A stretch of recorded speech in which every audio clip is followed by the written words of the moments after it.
are. We're doing this thing. Jasmine Waters. Jasmine Waters. Hola. I love that name. How are you doing, Jasmine? I'm doing okay, Yeah, living the dream. How are you? I'm good. I see we got Rachel and Andrew in the house. We had they were the first two to speak up last time. Comment if you hear, everybody. I will try and do my best to throw up the comments as we read them tonight. Thank you guys so much for chiming in. This is our second episode of Untitled, and this is my co-host of the night. Again, Jasmine Waters. Hi. Jasmine, how did you handle this year? How have you been handling this year, I should ask? I'm turning down the music gracefully. Sorry. There we go. I would like to say that I handled this year with grace, but that would be a lie. I've handled it by going to my favorite liquor store, which is up the street. Yeah. Buying all the liquors. When this year first started. Buying all the liquors. All of the liquors. When this year first started, we, Devin and I, so is my husband, for everybody out there in live land, we would just kind of chill, drink wine. He would have beer. It's fine. And we would just kind of party on the weekends, just the two of us listening to the live Instagram DJs and things. And then that got old. So now it's more like I sit on my couch by myself drinking wine, not partying with the Instagram DJs. So funny. We did the same kind of thing. We actually had a little bit of a group that we'd meet up every few nights, and we'd play cards online. Like they had Cards Against Humanity online, and we'd play cards online, and then we legitimately had, I think it was House Party, and we'd get on there and we just watch DJs, and that was fun. That was a fun week. Yeah, it was fun when we thought this was going to be over quick. A couple of friends and I had started this rule on Fridays. We were like, we're going to call each other on Fridays, because I gotten furloughed for a week and a half or two. And during that, my other friend was also out of work, and the other one was on vacation. So we were like, on Fridays during quarantine, we're going to take a shot. During the day, we're going to call each other. It's going to be great. And we still are abiding by the Friday shot rule. The difference is now we have to wait till after work. And it's funny because initially we were counting the weeks, and it was like, ooh, we're 4 weeks in. Yay, fourth Friday shot. Now we're months. Yeah. Yeah. By the end, oh my God, I can see the end result now. It's everyone just kind of here we go. Does anyone have count anymore? Yeah. Who cares? More shots. just keep drinking. Just keep drinking. This year will be over soon. It really will, guys. It really will. Hang in there. I know. Well, that's the thing. I like to find out how everyone is doing. So just to let everyone know, Jasmine is a friend of mine. We met in karaoke. Is that right?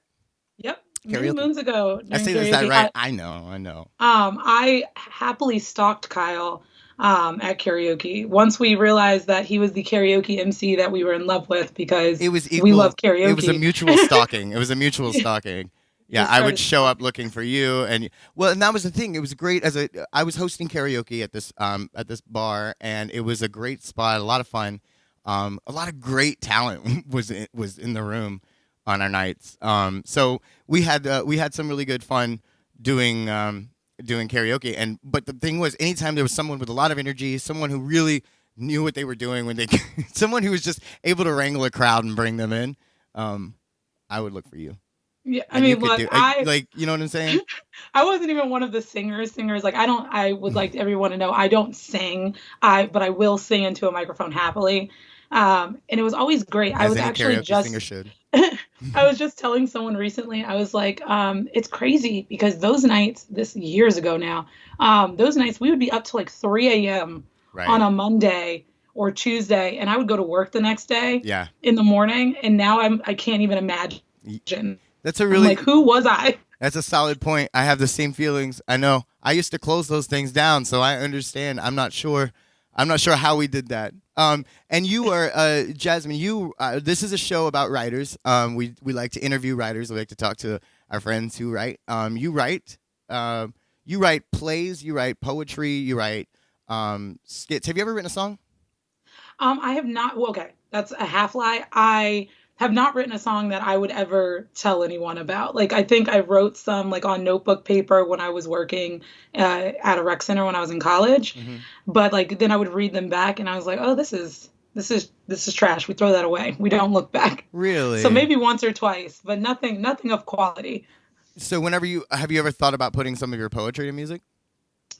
I have, and that I think that's where I got into like, ooh, maybe this is a song format, and I was like, Yeah. that's it's not a song.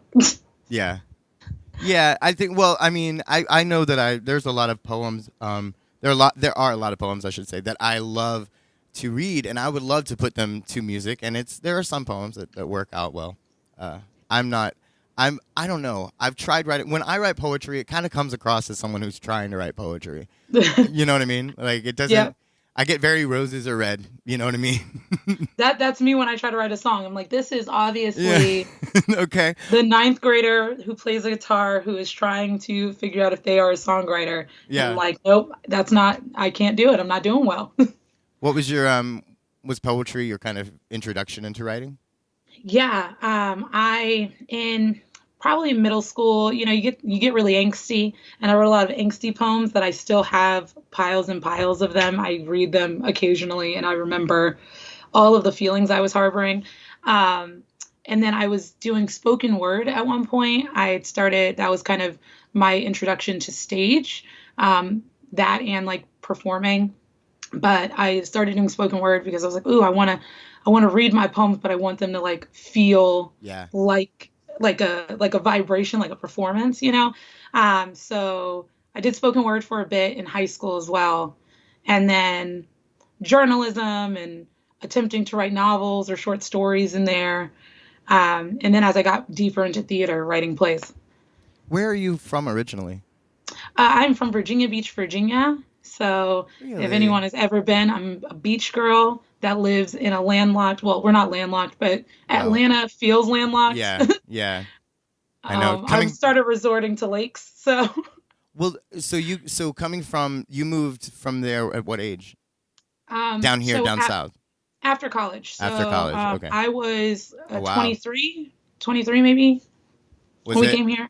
was it like a north and south like culture shock? Was it like well, I mean, because it's not really no. You're still like I understand, but I feel like in Georgia, comparatively speaking, Georgia It is is it's a It different is South. very different. So like my friends always make fun of me because they're like, "You're from the South, you're from Virginia," and I'm like, "But I'm from Virginia Beach." So like Virginia Beach is a military community.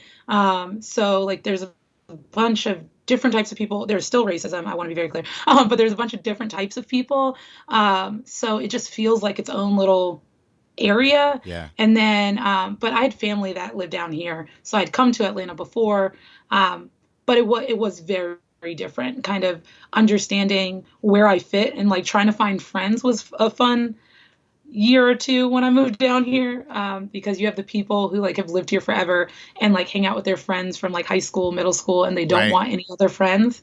Yeah. Um, so it took me a while to find people who did want friends. And That can help with the creative process. I'm not gonna lie, like especially if you're a naturally instinctively creative person, then that can help.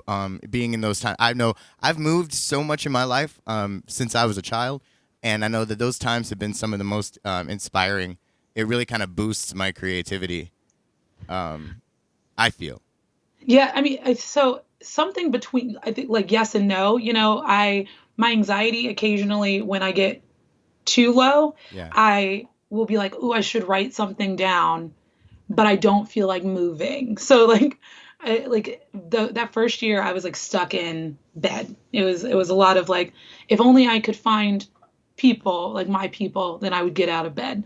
Um, but I definitely did a bit of writing during that time. Yeah. Um, I was writing a play at that time, so some creative work got done. Not a bunch, but some. Yeah, I see Adonis is in the house. He said he can relate.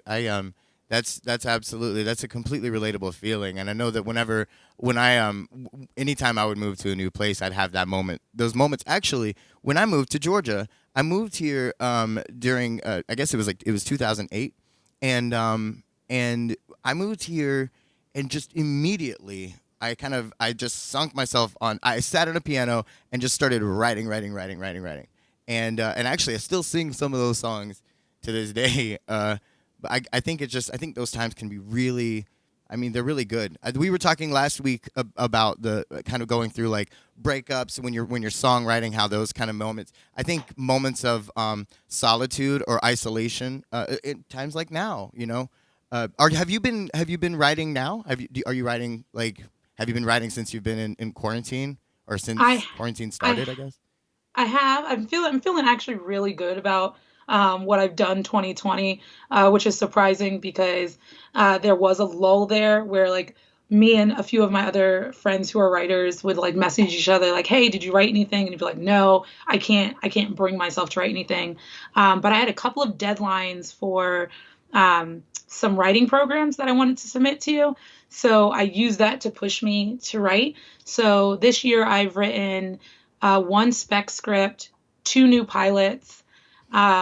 Me and my one of my co-producer for Petty Posse Productions. We've been working on a web series. We just finished our like last draft of that. What was the And name? then Hang on. What was the name of that production? Petty Posse Productions. Petty So Posse we production. we put on Black AF sketch comedy show, live sketch comedy shows. We had some other shows that were supposed to be coming down the pike this year, but live shows, Right. Trust me. Here we are. gone but not forgotten. Yeah, I know. But yeah, so I'm actually really pleased with once it was one of those things that once I kind of got into the mode of writing and I felt good about what I was doing, it was easier to kick things out. Um, I see so yeah, Brian Smith said, "Hell yeah, Petty Posse." yay! Hey Brian. Yeah, that's I think that's so important right now in these times to keep going and to find ways to keep encouraged in writing. If you're writing, if you have a desire to write, if you need to feel inspiration, I think now you can find it somewhere. Again, the isolation is alone. Pardon the pun there. The isolation alone is something that is really kind of beneficial to us writers. We all need that. Yeah, I'm not gonna lie. Like I'm a people person, and so sometimes whenever I'm always out there with people and you know what I'm saying, then if I'm always busy and keeping myself occupied and never taking moments to stay quiet and to kind of separate myself, then I'm never gonna really find those really good sweet spot moments where you write and just write good stuff. Right. It was that double-edged sword because like before the pandemic and like shutdown and everything happened, I remember complaining, bitching is probably the better word, about how if I had more time, I would write more. I was like, if I just, if I had time away from work, if I was at home more, I would write more. And then I was at home. And Yeah. then I had those couple of weeks of furlough and I was so low that I couldn't shake myself to convince myself to write things. Right. Right. Um, Right. so then I was like, okay, but there was one of those times where Instagram memes actually made me feel better because there was a couple that were like, hey, just because you're at home doesn't mean you need to be productive right now. This year has gone in a different direction than you expected it to. Give yourself grace. And I was Yeah. like, thank you for telling me Instagram meme because I needed that. Yeah, I like that. That's a good thing to say because I think well, for me, and that's another thing. I mean, I I think once venues started shutting down for musicians, and comedians and any kind of showman, we kind of all went through a moment of like, whoa, you know what I mean? What do we do now? What are we gonna do? Like that's and that really was I had a lot of like plans. This was all supposed to be taking place live at live venues. But I think it's how this year is really all about how you've overcome how Mhm. you are overcoming. Yeah, I I think think. one of the things that me and Devin have been saying this entire time, especially as the years kind of started shaping up, is that while 2020, we all went into it thinking 2020 was going to be like this year of like perfection. It was going to be like this big year of change. And I think that it is a big year of change, but it's change in a different way than we thought it was. Yeah. We thought we were going to go into it and just like successful year. It's going to be great. We're going to vibe with it. And what I will say about this year is one, it pushed me to write more. I have written more. It's pushed me to consider what I want like out of my future, like going forward, what I need to do to make myself happy, how to be creative with my writing and my comedy and like all facets of who I am. So I think that what 2020 actually did is prepare us for the like complete 180 shift of our lives in 2021. Yeah. Um, Yeah, it laid down foundation. yeah, and change never feels good. If change feels good, you're not doing it right. It should like it's like a growing pain, right? Like you should be a little bit sore afterward. I love that. That absolutely is correct. I think that's one of the best things you could have said is this. If you are struggling this year, of course you are. We're all going through change right now. Change is never something that feels comfortable. That's why it's change. And I think that's a really positive note, and I love that. Thank you for because especially because everyone wants to talk about 2020 is this year, and I'm sitting here thinking we are building great bonds with each other. We have I've gotten to know so many of my friends because of this, being able to do this kind of show, these kind of shows where we're able to just chat and get to know each other. So I think that's I don't know, I completely agree. And this year is kind of been a bit good. It's laid a good groundwork and a good foundation to build off of. If you've hit rock bottom, then you know what I mean. Then you've got Right. that sturdy foundation below you. You know what I'm You saying? don't have anywhere to go but up. Right. Like, That yeah. Yeah. So when it comes to your writing, when you said you've been writing a lot, are you writing? I know these times are stressful. Is it all comedy? Are you able to keep it up? And so yeah, I'm very big. So my two areas of writing, if I'm writing novels, I'm a big YA fan, so young adult. So not like romance novels, like not the sexy salacious stuff, even okay, though at some point in my life maybe. right. Um, but I'm big on like YA, so like things that might focus around like teenagers. Like The Hunger Games is a fantasy YA. So is Twilight. But those are just big name ones that I'm throwing out. I don't know Right. if anybody's read Children of the Blood and Bone. That's another fantasy.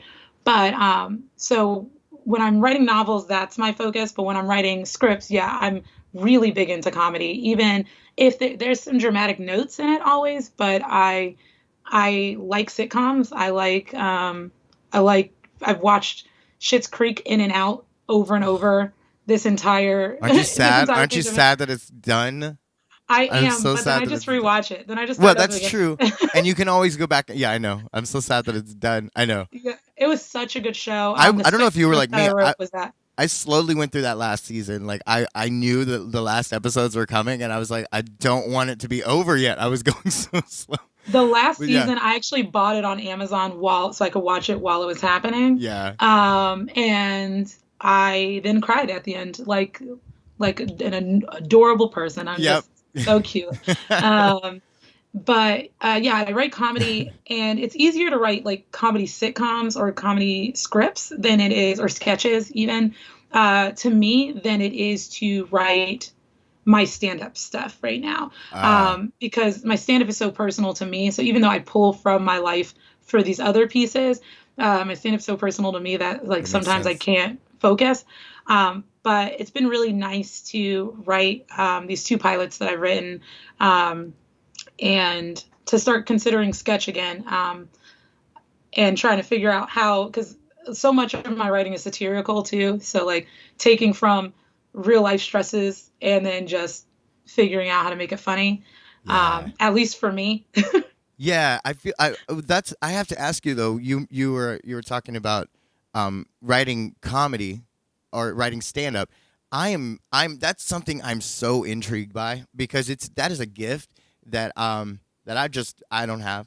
I don't have the ability to at all ever. I can talk to people on stage gladly. For some reason, doing stand up is something that I've always said that for a birthday party. One year, like whenever I'm an old man, I want to do stand up just as like this is my last.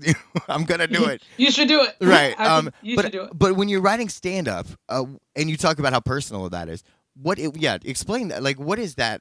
What is that writing process compared to what makes that so much more difficult? Other than the fact I understand that it's personal, but what's the I guess what I'm trying to ask here is what's the difference in the two?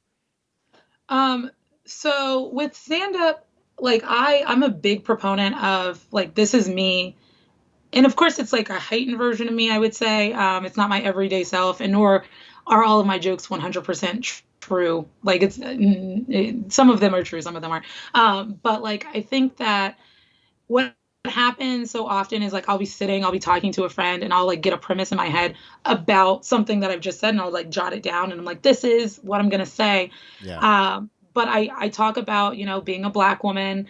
I talk about being married to a white guy. I talk about what that looks like for living in Georgia, what There's it a lot of feels material like. right there. Right. There's just so much to unpack. Yeah. And when things when I feel like things are going too wrong, it's hard for me to find those things that are usually funny to me, even when I satirize them. It's hard for me to find them funny. Like I'm like, it's Yeah. funny, but it's too real right It's now. cringy. Whereas like Yeah. with sitcoms or writing like sketches or shows, I am doing the same thing, but something about it feels, even though it's coming out of me and some of it's coming out of my experiences, it feels like I have a little bit of distance from it. So you Um, connect that, you write you write your personal experiences when you're writing. Oh, for sure. Like, for example, one of the pilots that I just finished, I was in a sitcom pilot writing class, actually, and it helped me finish an entire sitcom or an entire pilot episode. And it's called The Estate, and it's based around four strangers who find out they're siblings. Um, and that's not fully true to my experience, obviously, but I do have four siblings, and I kind of based each character roughly on an extreme version of myself and my siblings. So there's a piece of me, I think, in everything I write. And I think Yeah. that's true to form for most writers. Yeah. You usually find something of yourself in it, even though it's not 100% you. There's usually at least 15% you in there. Well, since we've gone on and talked about your writing a little bit, I kind of want to show those that are watching a little bit of what you have written. Is that okay with you? Yeah, I'm really into it. Can't wait. So I have a video here. I have a couple videos, and we can kind of do this in your order. I want to. What do you recommend that I show first? You know the two I have. I already know what your favorite is, Right. so I say go with your favorite Okay, first. I'm gonna go with my favorite Uh, first. Yes, perfect. I will say to this, the one that you're about to show, after we're done watching it, I would love to really chat about what that writing process was like Please because do. that was so collaborative. And there's some really amazing people from the Black AF Sketch Comedy Group who are in this. Well, before we go on, can you tell them who they're going to be seeing here? Because I'd like them to understand what I'm going to play. Yes. So Petty Posse Productions, the company that I co-produce in, we produce a all-black sketch comedy troupe. So this sketch comedy group, we all get together. It's like SNL, if that sketch. So we all get together. We write the entire show. We pick out the sketches that we're going to do. We memorize them. And then we perform them. So everyone that you'll see on stage is a writer, an actor, and a performer. It's a big collaboration. We're a group of 6, and it's a lot of amazing work. If you ever want to check out or try to follow us, we're on Instagram at Black AF Comedy, and it's super fun. Cool. And this first video that I'm going to play here, this one is called Kings and Queens.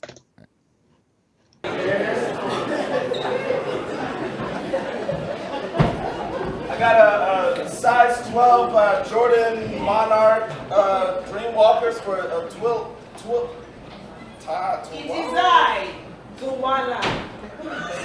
The name is no harder to say than Devante. Thank you, my king. Is there anything else I can get for you? It is I who should be asking this question of you. We are all descendants of kings and queens. So you're all set then?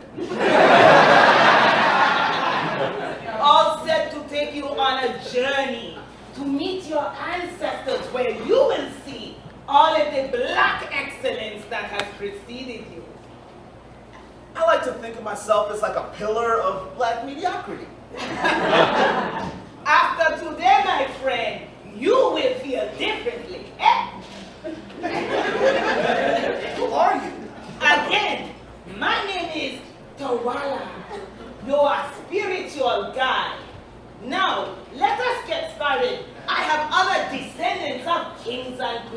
visit today. I mean, I was about to go on my break anyway. What the hell? Let's go. Great! Now, close your eyes.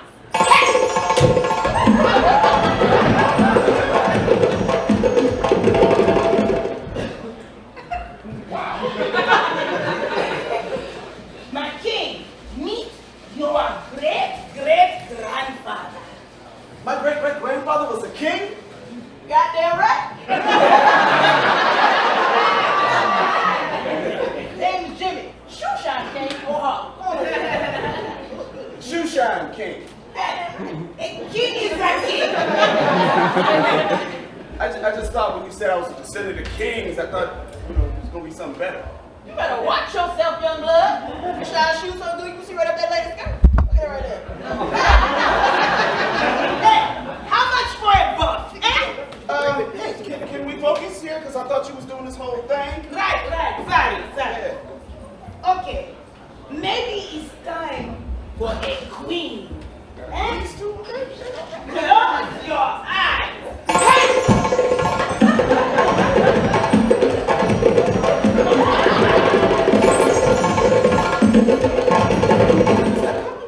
Oh, holy hell, y'all ain't Master Louis?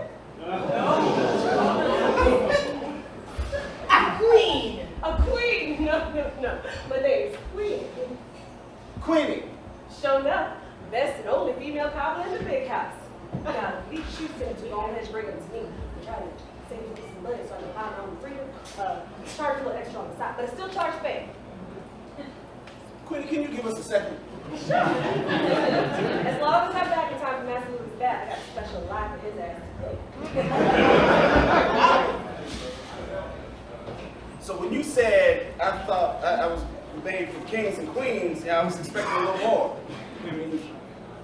Okay. Queen is a semantics issue, yes? but Jimmy is a shoeshine king. Oh. Yeah. I mean, you're kind of proving my point about mediocrity here. Yeah. But the next one is guaranteed to blow your mind, eh? All right. Close your eyes. Hey!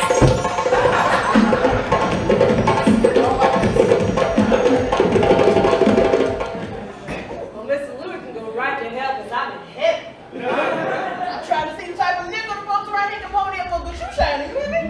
This place is nice. This is the greatest palace in the continent of Africa. Here, you will see, yes, you will see now that you are a descendant of kings and queens. All right. Is that the king? Should I go introduce myself? 1 minute, wait.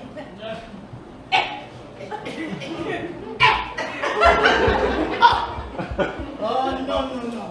What's up? This is my great Baba. Does that mean we related, Twala? Like I got like spiritual shit in my blood? Shit. You see, this is my ancestor, the great Mahershala Dukebalu. And this is your ancestor.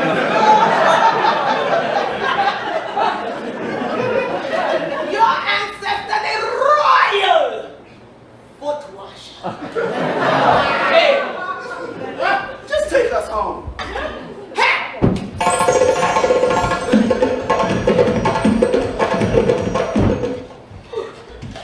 Okay. I know that the journey did not go as we hoped, but we have learned a valuable lesson. What? You are, in fact, tied to your ancestors, my king, through footwear. Now, may I get my jazz, my king? I get.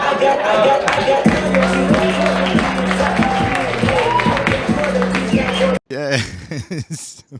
I loved that. So yeah, tell me a little bit about how did you guys get together? Tell me about how you guys wrote that. So how we wrote that That was one, great, by the way. I love that. thank you. And you have And a lot of love going on here down here in the comments.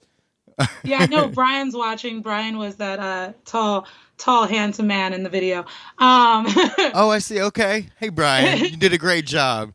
but we a lot of our writing process. So we do writers' rooms. We get together and we sit in the room, and we would have written some sketches, and we come to the table. We read them out loud.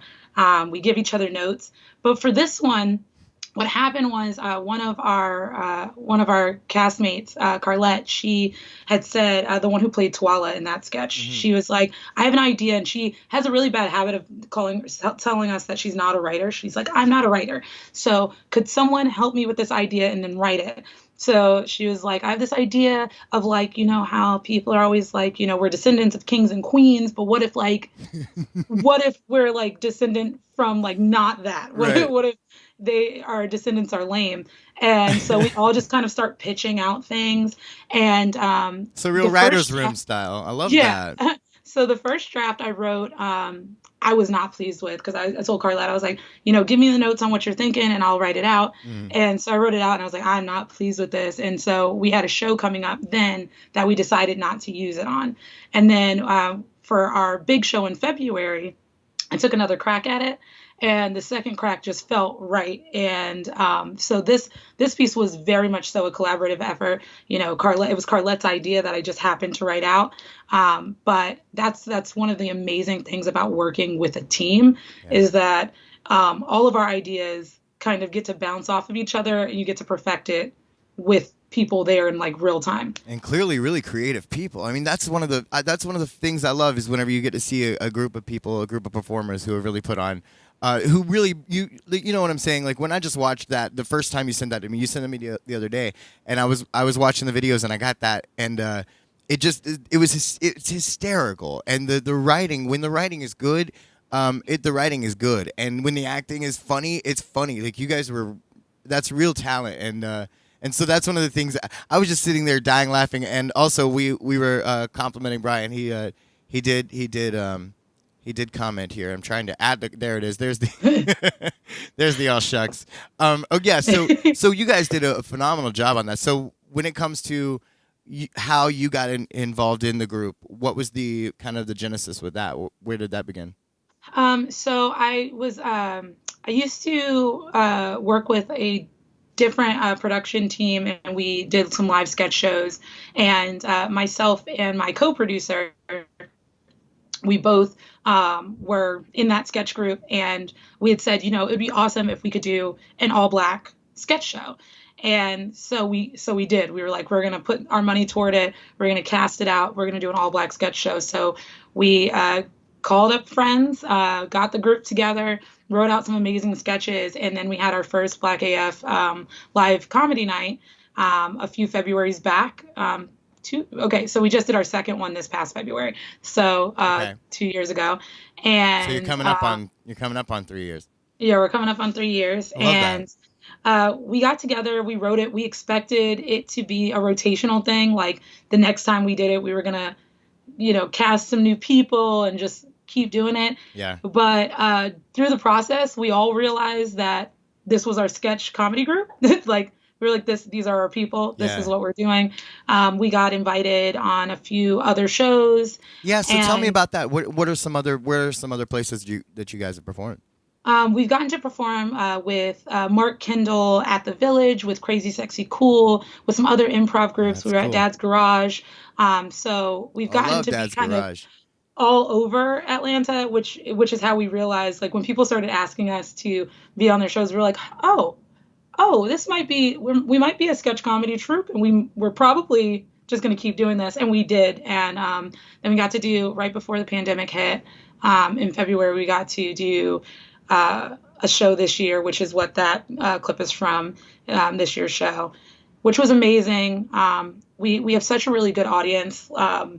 In Atlanta, we all know that people are itching to see people of color on stage doing the work, but it's so rare that it happens, which is unfortunate. That's right. But our audience always shows up and shows out. We've had sold out shows, so it's always a great time. Yeah, and that's one of the things that I absolutely, whenever I saw what you were doing, I couldn't wait. I told you I was doing trios, and then I was like, I've got to figure out a way to get you guys involved. And I was trying to figure out if we could like figure out a sketch you could write, something you could do on here. But I think I absolutely, I love what you guys are doing, and I believe in it wholeheartedly. And if I was able to have a venue, I would be throwing you up there on stage as often as I could. Man, when the world opens back up, I know. we're about So to be that's the thing. everywhere. Like, do you guys are you guys just sort of huddled down right now and just kind of doing like yourself, like just churning out scripts? Yeah, so we started a Google account so we could kind of throw out ideas to each other, which is what we do. Occasionally we'll have Sunday Zoom brunches and we'll all get on a call and drink and chat. We'll do like business, but then we'll also just shoot the shit because we miss each other. Yeah. And that's important. That's and important for the creative writing process. That's important. Right. And we're hoping to try to get together we're hoping to put more of our clips online soon.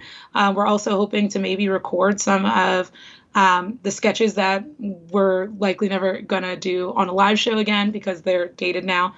We have some holiday stuff from last year that I would love for us to be able to put on. So we'll see. I think this year, again, reminds us to get more creative. That's like right. how can we... Yeah. Yeah. How can we be out there without being out there? That's right. And then, yeah, that was the birth of this show. I keep telling people that every time anyone says, I don't know how I'm going to keep going. I don't know how. Just find a way. There are ways. There are ways to keep things going for yourself, even if it's just writing. Like, that's one of the reasons I wanted to be sure to start up a show that encourages people to, if you write, then write. If it's scripts, if it's poetry, if it's songs, if it's just love letters to me. Yeah.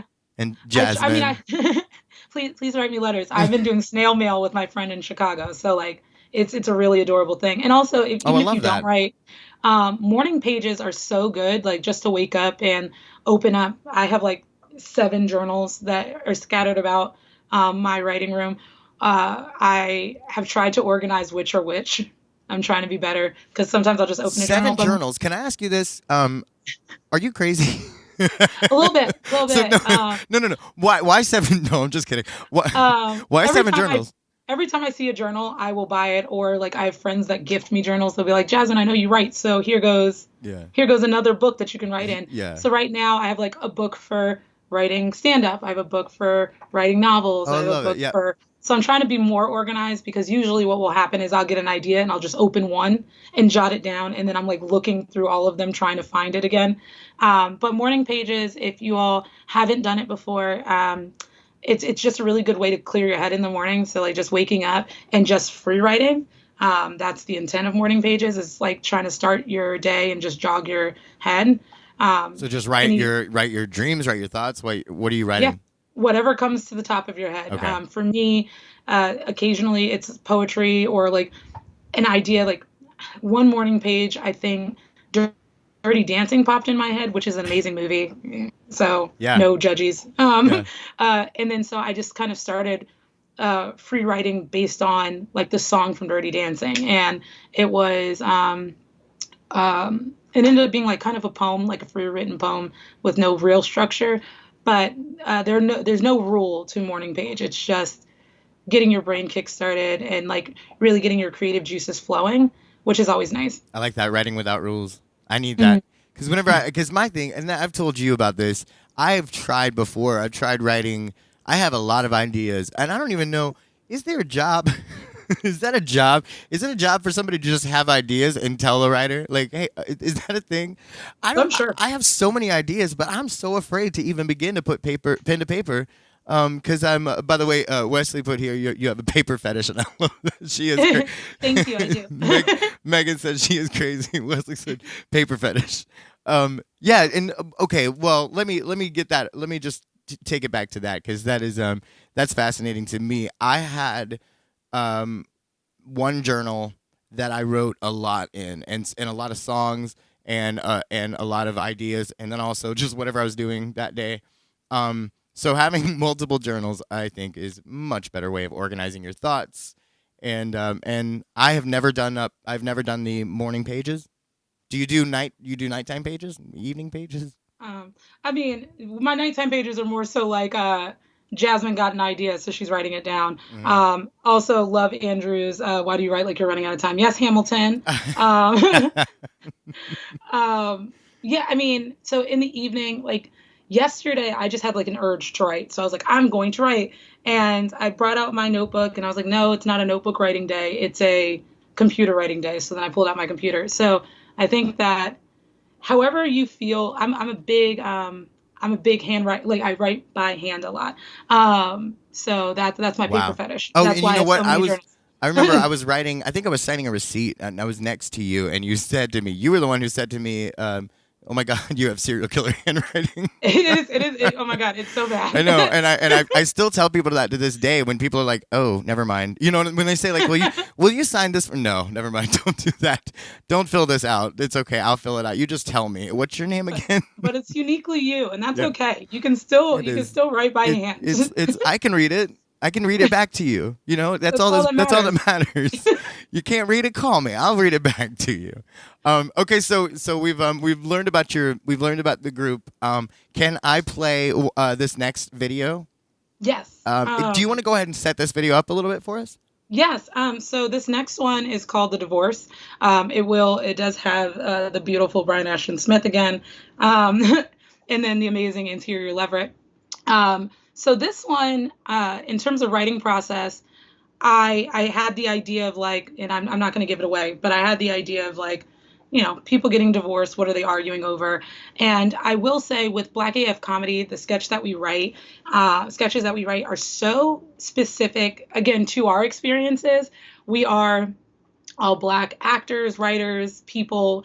We're all intersectional, part of LGBTQIA community. Like we are all over, you know. So we write based on our experiences, and our co-producer, ironically, she's a white woman. And when we were writing this, we were all like at the table laughing, and she was like, "I don't know that I get it." But then when we got it on stage, she was like, "Oh my God, I was so surprised by how many people laughed at it." I was like, "Yeah, because our audience is predominantly Black, and Black people get this." I don't know that I get. I don't think I'd be careful. She was like, "But that's okay. It's not for me." And right. I'm like, right. Yeah. You get it. Okay. So this one, you guys, this one's called The Divorce.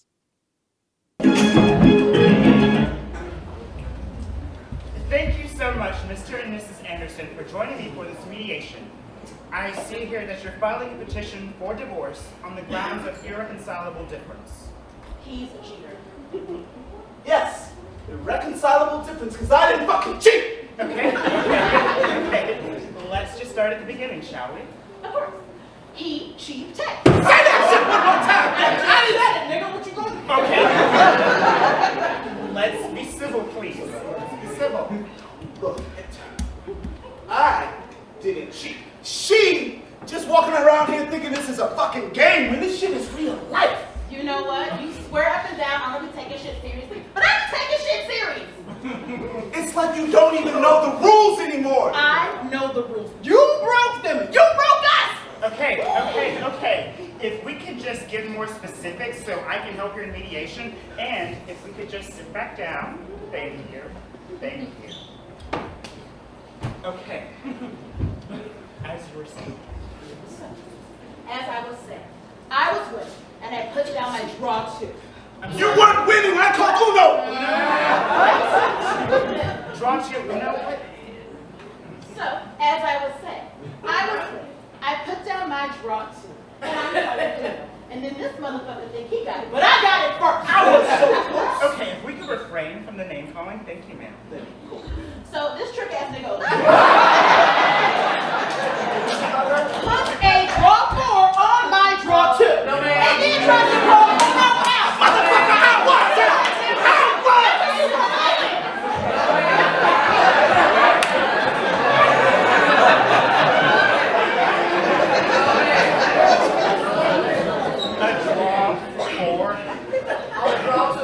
It's only fair. I mean, it's words. It was the draw two. I put the draw two on the draw four. It's in the rules. It's fair game. That is not how the rules two or a draw two? Yes, ma'am. She sounds like the motherfucker who read the rule book.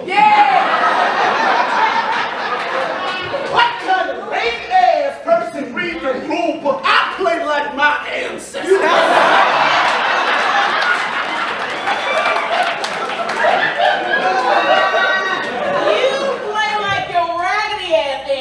You could only beat me by cheating. I didn't cheat.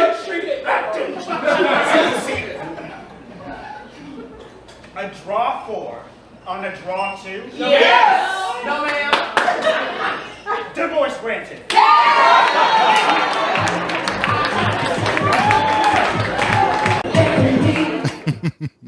That's great. I love that. Wait. Chris Miller said Uno wars are real. I mean, so real. Yeah, I know. Uno and spades. Like, Oh, I that live is- for it. I saw that post. I saw that post on your page today. Someone tagged you in spades, and I was like, oh, I'm always down for a game. Oh my God, I didn't know you played spades. Oh, yeah. And now it's happening. Yeah. So again, back to, we were talking a minute ago about the kind of the concept of how you guys write. I love the writer's room idea. To me, it's one of the most creative. I've written in a few different kind of acting groups where we were very, very serious. It's all very serious, of course, but we were very serious about what we got out and how we got it out. And there was not a lot of like encouragement to be funny with one another. And I think that you can clearly see that this is a team effort, and that, you know what I mean. And the comedy there is just gold. I mean, even one of our sketches that we wrote, the title's not that appropriate, so I won't say it.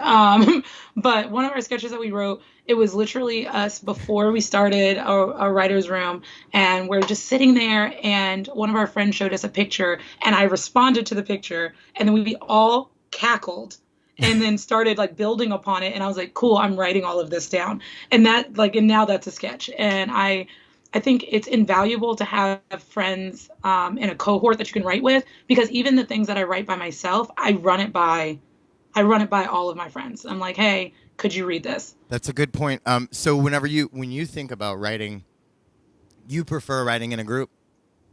I prefer writing with a sounding board.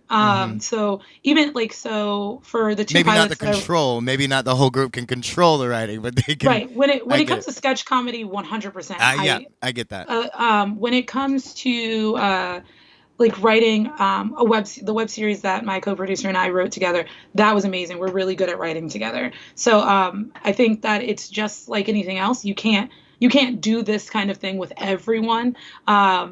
There are people, you find them, and then you can do this work with them. But like writers' rooms, you can do with anyone, and I think that's a beautiful thing. So I actually have a writers group with a few friends that we will get together. Well, not really together anymore, but Zoom. We'll get together and we will do a warm up, like a writing prompt at the beginning, and then we'll go around and talk about what we're working on, and then we will add something to the thing we're working on, and then we'll share it. Whoa. So everyone in the group. So explain this really.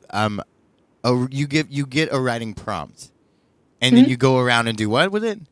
So we do a free write. So that one's like a warm up. Okay. So for example, this week we had a little writers group, and for our prompt, because we usually listen to like jazz while we're writing. And so Noted. I love that.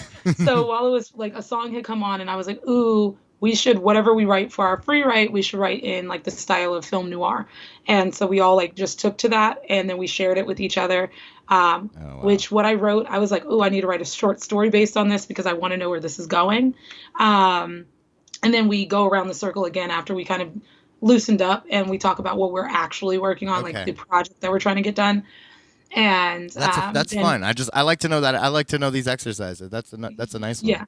So I love writing in a group. So whether or not I'm writing something by myself or not, I like writing with people who can give me honest feedback, and who are like participatory in the journey, right? Like it's always nice to have people with you who know the project was at stage one. Yeah, you and don't then want they to. You could don't see want to us hand go. your. You don't want to hand your baby over to somebody, then just be like, okay, yeah, I Right. understand. You want someone who's really gonna add, not just say yes, I agree, but also yes, and that's kind of the. Hmm. I love that. That's kind of the rule there as well.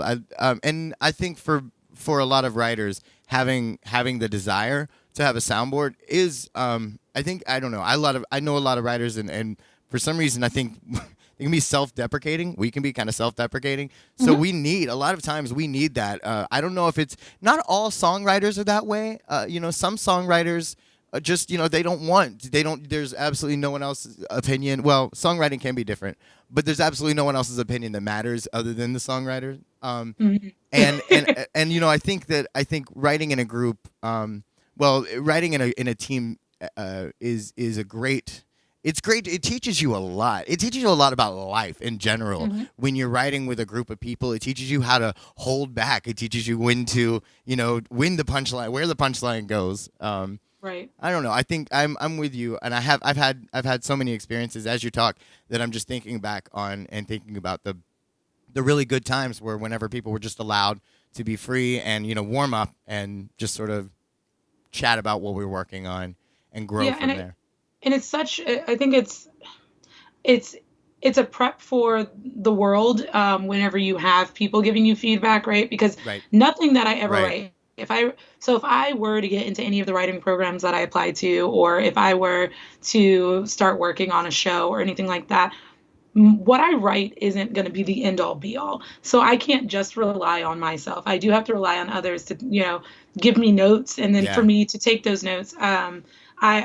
I've been very fortunate to be comfortable with constructive criticism and like actually to take those notes, because I've seen people who have really great ideas, and a platform for those ideas, but they don't want to hear anything that their group is telling them, and it could have been that much better, right? And then thinking about being self-deprecating, Devin actually said to me yesterday, because I was getting down on myself about something, and he was like, "Well, 1 out of 10, how do you think you did?" And I was like, "Probably like a 7." And he was like, "Okay, well, a Jasmine 7 is an everyone else 9." And Right. I was like, that can't be true." And he was like, "It's about true." And then I asked my friend Hillary, I was like, "Is that true?" And she was like, "Yeah, he's not wrong. Like that is what you do." And I was like, "Well, who knew? Yeah. I didn't."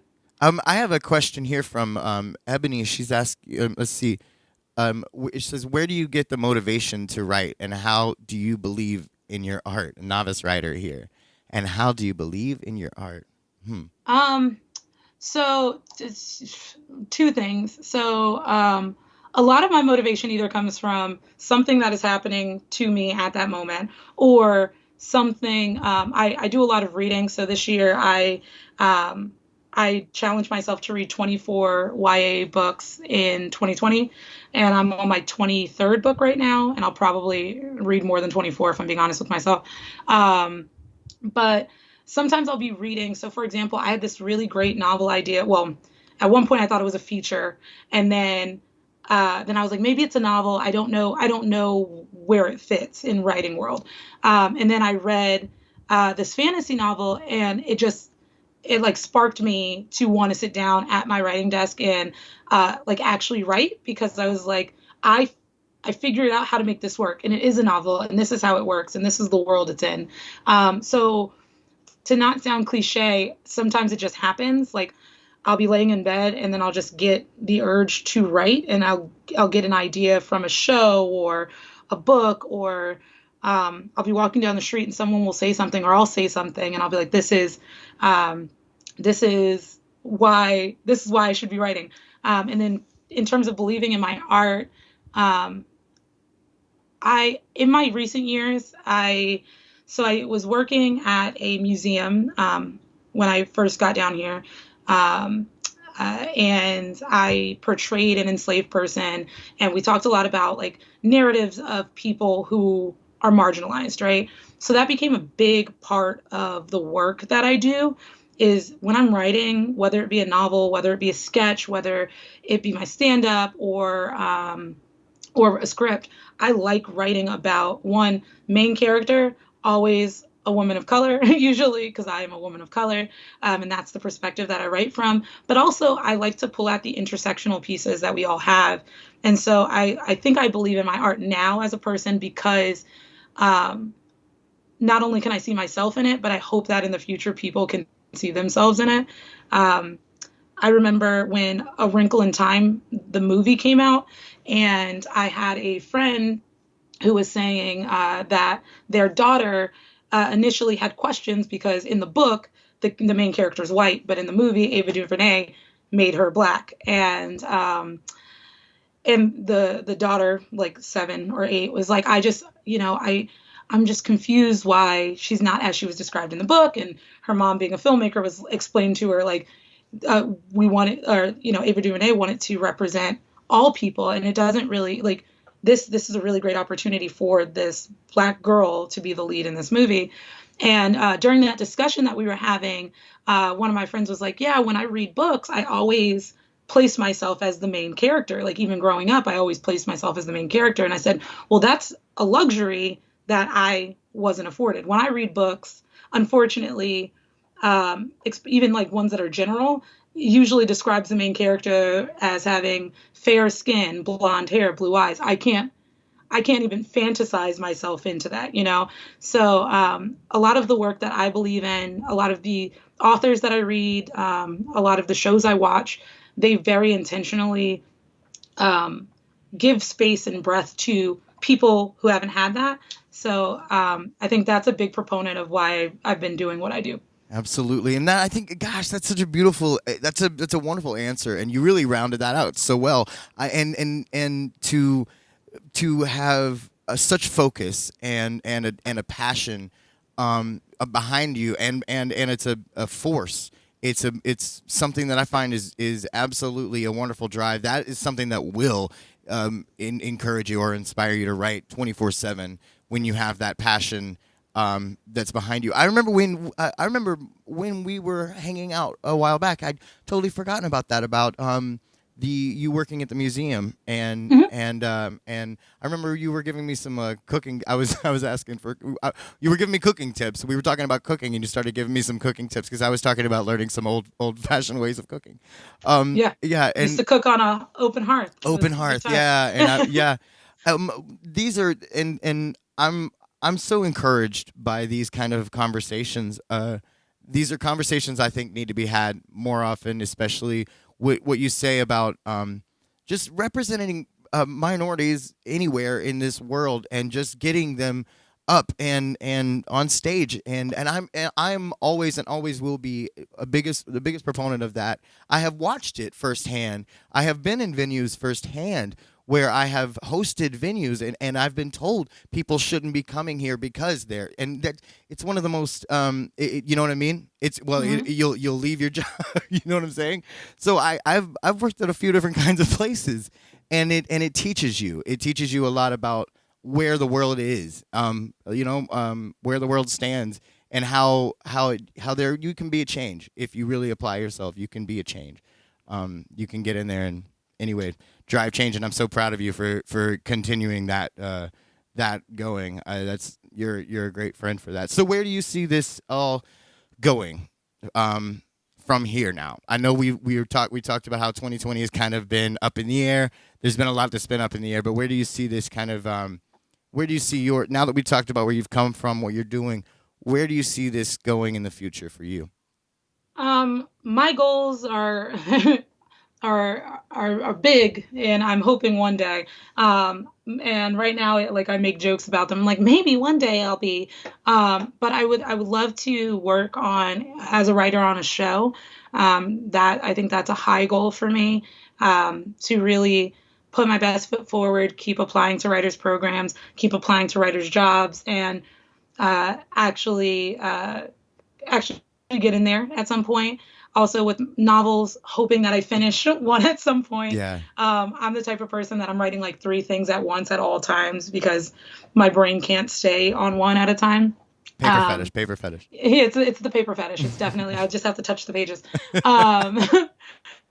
But I would also like to have one of my novels published in the next few years. So I would like to finish one maybe by the end of 2021 or maybe mid 2021, and then start trying to find a literary agent and see if I can get published. Wouldn't that? I So would love this. I'd love to get my hands on something that Jasmine Waters had written. That would be incredible. Fingers crossed, one day. Chris Miller had a question here, and I really love this question. Since we talked about the museum work, do you write pieces converged with comedy and history? Have you written some? I mean, I guess we've seen a little bit there, but do you have any? I do. Some of my first sketches that I wrote were very much so like like a mix of what I was doing and like really challenging and playing with things that make people really uncomfortable. So, for example, there was a sketch that I wrote years ago called The Race, and it was pretty much enslaved people racing and trying to run away. Oh my! And with like white Southern commentators, Mm-hmm. and it was like I'd have to see it. it's funny, Yeah. but it's so real that just to be very frank, the white people in the audience, it was one of those we Punch in did the that guts. show a couple of times, and Yeah. when we did that show, because we had like a matinee and like another one, you always knew when they were about to get quiet. And like I was backstage, right? I was backstage yeah. like dying laughing because I was like, Yep. you could hear like the couple of people of color in the audience because they're like cackling. Yeah. Because that discomfort is also Yeah. something I enjoy. Oh, you better, especially as a comic writer. As a comic writer, you kind of have to live. You have to toe that line a little bit, and I think Right. I think it's. I mean, that's what's great about comedy is you can make that commentary, social commentary that needs to be said. That might have to be a punch to the gut to a group of white people, and it might, they might need that. And then it's something that needs to be said, and you can say it so well with comedy. I think comedy is one of those. That's one of the reasons I don't touch it, because it's sacred to me. It's something that can open so many doors, and conversations that, you know what I'm saying? Yeah, no, I 100% agree. And I have something in my stand-up set that I had to recently. I was actually talking to a black stand-up comedian friend recently about like jokes that we have that are commentary on like life or history, and how sometimes you don't want to do them in certain rooms. So like there's one joke that I have that is like it's similarly based around history and enslavement. And like not making fun of the enslaved people. I want to be very clear. Absolutely. It is definitely poking fun at the majority, which is going to be the white people in that situation. And one time I did that joke, and an older white man laughed far too hard at it. Like I was like, hold on, wait. Right. I don't know that I like you laughing at that. See, there's the line. There's a line on the other side. There's a line. Yeah. Gotta be careful. So yeah, I think it's funny. both. I definitely do take from the historical knowledge that I have from my work in multiple museums. So I dabble in history from enslavement through civil rights. So I take that knowledge and I definitely embed it in my humor. I try to. I'm a very dry, humor-ish person, so I try to be smart with my funny. I think that a lot of times people just kind of throw out things, and I'm not saying that those things aren't funny, but like, when someone's just like, I know this word's funny, so I'm just going to throw this thing out. Right. I'm not much, I like to build on like something intelligent. Yeah. If I can. Yeah, well, and I think that's a positive way to be. That's a good way to be. And that there is a place. There's a place and time for all of it. Right. And that's your style of writing, and I appreciate that style very, very much. I think when it comes to what you, like I say, when it comes to what you're doing, what you do, I am always encouraged. I'm so encouraged by comics, comedy writers, sketch artists. I'm so encouraged by people who are the people who can get up and do sketches, and it makes me want to write. And I haven't written plays or sketches in years, and you have encouraged me every time to do that. And I just want to say, listen, thank you for doing this with me tonight. We have had a good crowd hang out with us tonight. Yeah, thanks everybody for coming. Also, the names that I recognize. Hi, everyone. I know, and this has been like, and we've had some of the acting troupe in here, and that's awesome. You guys are great.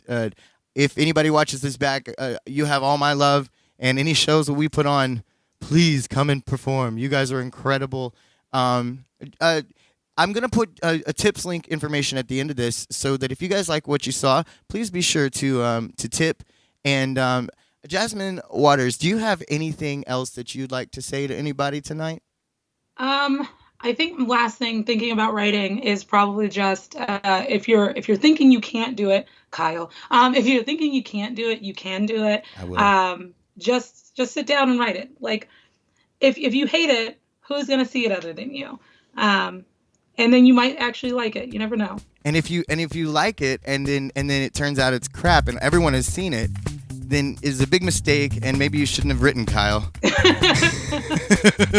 or it'll be fine. You never know. Hey, awesome. Jasmine, thank you so much for doing this with me tonight. This is our second Untitled, and you were a wonderful guest to have on.